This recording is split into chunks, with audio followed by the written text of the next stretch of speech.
আগের দিনের মা চাচিরা এভাবে কিন্তু বেগুন পুড়ে ভর্তা করতেন। এই বেগুনটা কিন্তু এভাবে পুড়ে ভর্তা করলে যেমন একটা ঘ্রাণ আসে, খেতেও কিন্তু খুবই ভালো লাগে।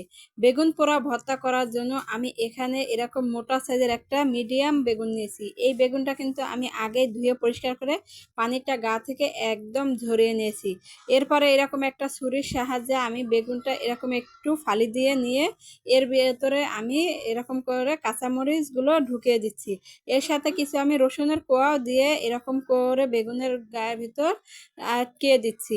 বেগুনের গায়ের ভিতর সবগুলো কিন্তু আমার দেওয়া হয়ে গেছে। এখন আমি হাতে তেল নিয়ে বেগুনের গায়ে এরকম একটু তেল ব্রাশ করে দিচ্ছি, যাতে পোড়ার সময় বেগুনটা পুড়ে না যায়। এর সাথে আমি এরকম একটা বড় সাইজের টমেটো নিয়েছি, টমেটোটা আমি তেল ব্রাশ করে নিয়েছি।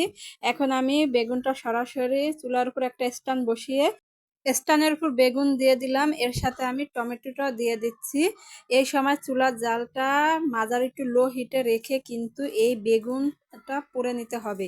এর সাথে আমি একটা বড় সাইজের পেঁয়াজও দিয়ে দিলাম, কারণ পেঁয়াজটা পুড়ে নিলে কিন্তু পেঁয়াজের একটা কাঁচা ফ্লেভার থাকে, ওটা চলে যায়। এরকম করে কিন্তু বেগুন, টমেটো, পেঁয়াজ সবগুলো আমার পোড়া হয়ে গেছে। এখন আমি চুলা থেকে নামিয়ে বেগুনটা একটু ঠান্ডা করে উপর থেকে এরকম বেগুনের যে একটা খোসা আছে ওটা এরকম করে হাত দিয়ে টান দিলে কিন্তু একদম চলে আসবে এবং বেগুনটা পরিষ্কার হয়ে যাবে।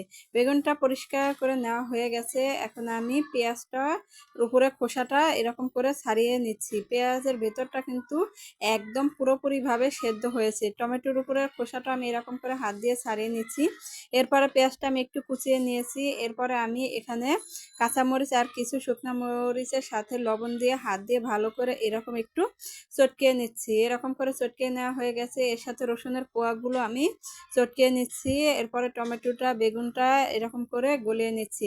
সবগুলো কিন্তু আমার গলিয়ে নেওয়া হয়ে গেছে। এরপরে আমি এই বেগুনের ভিতর দিয়ে দিচ্ছি কিছু ধনিয়া পাতা কুচি, এর সাথে দিয়ে দিচ্ছি স্বাদ মতো লবণ, আর দিয়ে দিচ্ছি 2 চামচ পরিমাণ সরিষা তেল। যে কোনো ভর্তায় সরিষা তেল দিলে কিন্তু খেতে যেমন ভালো লাগে, এর ঘ্রাণটা আর ফ্লেভারটা খুবই সুন্দর আসে।